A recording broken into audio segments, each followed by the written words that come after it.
Welcome students, I am from GHS Gabra. Today we are going to do from question number 4 of the poem on killing a tree, written by G. Patel.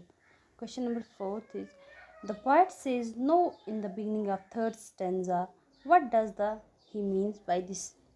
Poet beginning के stanza में no कहता है, third stanza के beginning में, तो उसका क्या मतलब है? Here the word means a shift in the arguments offered.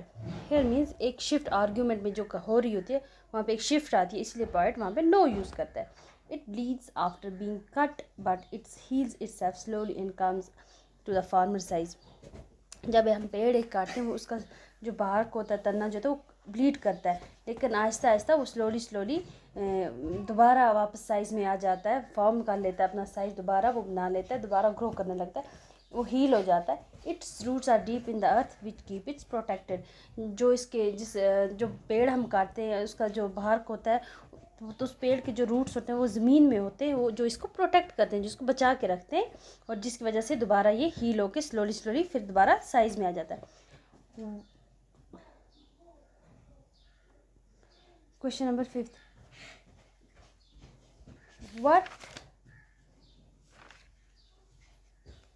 what does the poet mean by the earth cave? Poet का क्या मतलब है अर्थ केव के? क्या उसने ये क्या अल्फाज यूज़ किए, उसका क्या मतलब है इससे? Earth cave here means after uprooting a tree the roots come out.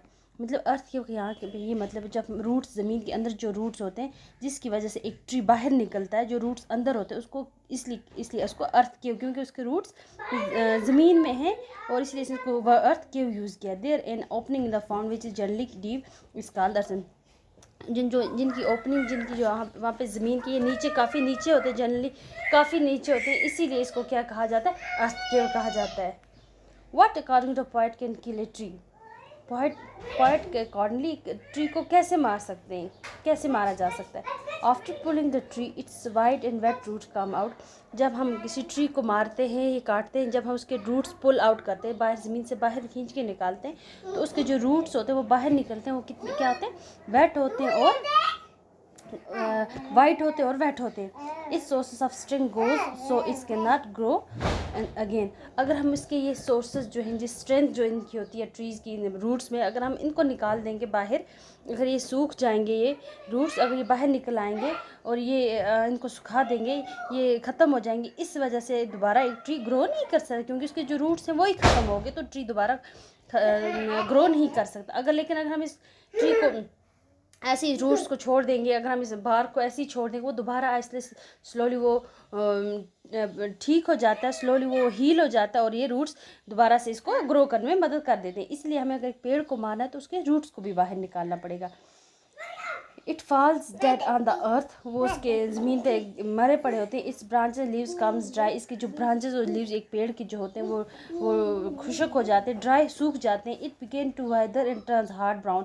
ये बिल्कुल इनका अपना कलर भी चेंज हो जाता है और ये डार्क ब्राउन और ये हार्ड हो जाते हैं, सख्त हो जाते हैं. It's finally kid. और इस तरह से एक पेड़ को मारा जा सकता है. अगर हमें एक पेड़ को मारना है तो उसके रूट्स को बाहर निकालना है, सुखाना है, उसके रूट्स को ज़मीन से खींच के बाहर निकाल सुखाना है, और इस तरह से जाके फिर एक पेड़ मरता है. अगर हम ऐसे नहीं कर सकते तो वो पेड़ दोबारा अपने साइज़ में आ जाता है और ग्रो करने लगता है, हील हो जाता है, तो वो पेड़ मरता नहीं है.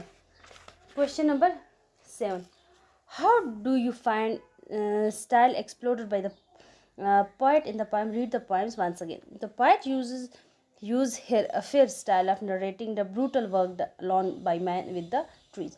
यहाँ पे जो पोएट है, यहाँ पे पोएट ने जो शायर ने क्या किया है, उसने ये दिखाया है कि एक जो इंसान एक कसाईयों वाला जो ब्रूटल बहुत गंदा जो बुरा काम कर रहा है ट्रीज़ के साथ, वो दिखाया कैसे इसको मारता है, कैसे एक ट्रीज़ को ख़त्म कर रहा है. The poet didn't use any rhymic word so many in this poem.